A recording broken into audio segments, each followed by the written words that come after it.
तो ये चुनावी साल है। कोरोना के संक्रमण के बीच चुनावी चहलकदमी भी दिखने लगी है।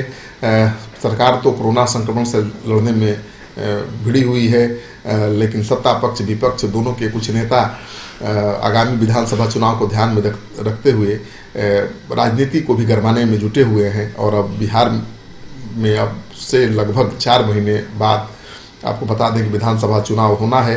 सबके जहन में यही सवाल है कि क्या समय पर चुनाव होगा। इसका जवाब तो अभी तक दे पाना मुश्किल है, मिला नहीं है, चुनाव आयोग ही बताएगा। लेकिन सरकार चुनाव की तैयारी में अभी से जुटी हुई है और अभी से राजनीतिक दल भी चुनाव की तैयारी में जुट गए हैं। प्रवासी मजदूर, कोटा के छात्र और राशन कार्ड जैसे कई मुद्दों को लेकर आरोप प्रत्यारोप का दौर जारी है और आरक्षण का मुद्दा भी अब गरमाने लगा है। बिहार विधानसभा की लॉबी में शुक्रवार को बिहार सरकार के उद्योग मंत्री श्याम रजक की पहल पर प्रदेश के 12 दलित विधायकों की सर्वदलीय बैठक हुई। ये विधायक कई पार्टियों के हैं और इस बैठक में सुप्रीम कोर्ट के हालिया फैसले पर सवाल उठाए गए, आरक्षण पर जो फैसला आया है उसको लेकर, और तुरंत केंद्र सरकार से उसमें दखल देने की मांग की गई। आपको पता है कि हाल ही में सुप्रीम कोर्ट ने एससी और एसटी को प्रोन्नति में आरक्षण और परिणामी वरिष्ठता पर अहम फैसला सुनाया था। सुप्रीम कोर्ट ने कहा था कि राज्य सरकार पर्याप्त प्रतिनिधित्व जांचे बगैर प्रोन्नति में आरक्षण के साथ परिणामी वरिष्ठता नहीं दे सकती है। सुप्रीम कोर्ट ने एम नागराज और जनरल सिंह के मामले में संविधान पीठ के पूर्व फैसलों का हवाला देते हुए कहा कि प्रोन्नति में आरक्षण के साथ साथ परिणामी वरिष्ठता देने से पहले पर्याप्त प्रतिनिधित्व जांचना होगा कि किसका कितना प्रतिनिधित्व है। उसी के आधार पर आप इसका लाभ दे सकते हैं। इसके बाद से ही बिहार में इस मुद्दे को लेकर सियासत शुरू हो गई है और सबसे लीड ले रहे हैं, आगे हैं जेडीयू के विधायक बिहार सरकार के उद्योग मंत्री श्याम रजक।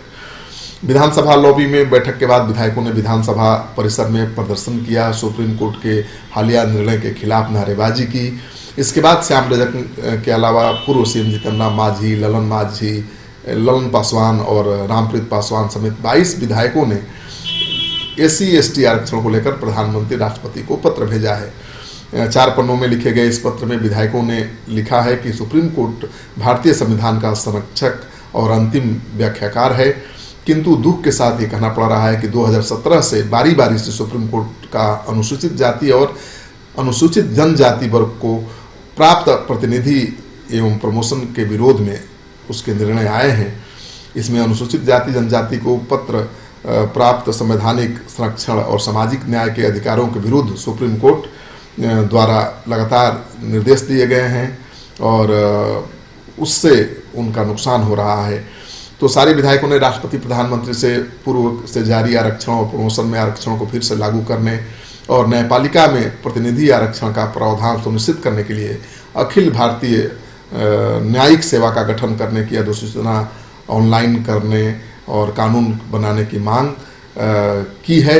विधायकों ने कहा है कि कोरोना की वजह से लॉकडाउन है और संसद सत्र के बिना आरक्षण प्रमोशन को नवी सूची में शामिल नहीं किया जा सकता है।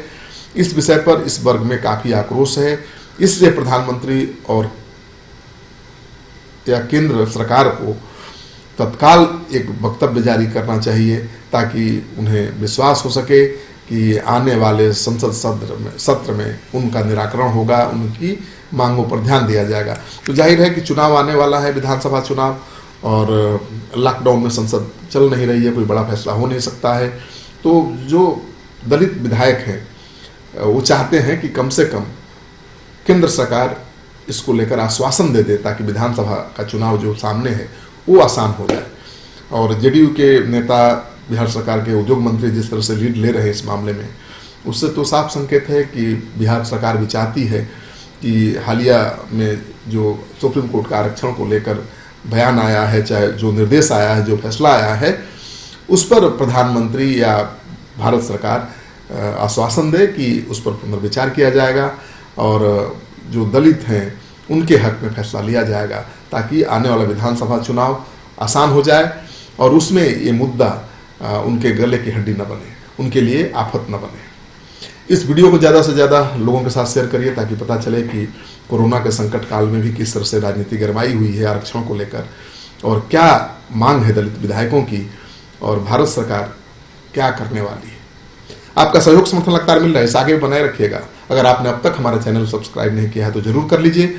आपका सहयोग समर्थन हमारे लिए बेहद जरूरी है।